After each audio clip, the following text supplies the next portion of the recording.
You are too predictable in your Valorant games, and it's costing you rounds every time you play. On the surface, Valorant is a game about teamwork, strategy, and precise gunplay. But as some of you may have found, when you get to higher ranks, there are hidden aspects of the game that come to light. And one of these is timing. Timing is something that's more art than science, but I'll explain that in depth later. First, I'll give a simple definition. In its simplest form, timing is the amount of time it takes a player to get from point A to point B. For example, how long do you think it takes me to run from the barrier at A main to sewers on split? Or what about the barrier at B main? How fast can they get to market and shoot my team in the side of the head?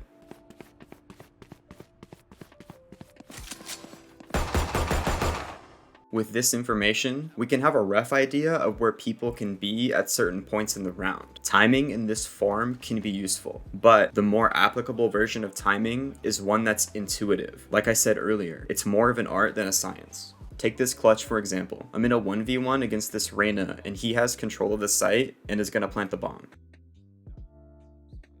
A popular play here is to open the door and threaten A main, but you don't actually go A main. The reason why this is a popular play is because if you open the door, the person's site has to worry about main. Now, let's bring this back to timing. Okay, so we're bringing it back to timing. Now, let's check this out.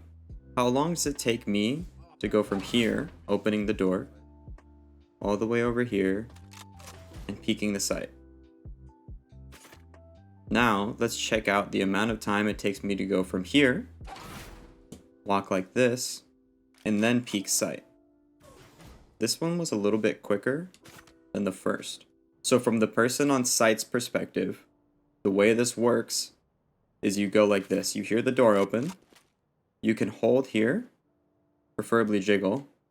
You can jiggle here until you feel the timing come, and then once this timing is gone, you pivot. This is the way the timing works. So coming back to the original clip here, the reason why doing the non-standard play works here is twofold. The first reason is that I'm playing around the meta of what's popular. So I'm triggering the door and he expects me to go sand, but I actually just go A main. The second reason, more importantly, is that I go through the door, but I wait. This is the intuitive part of timing that I was talking about. Because I had waited, I was able to manipulate his intuition about the situation and then take advantage of an angle where he didn't expect me.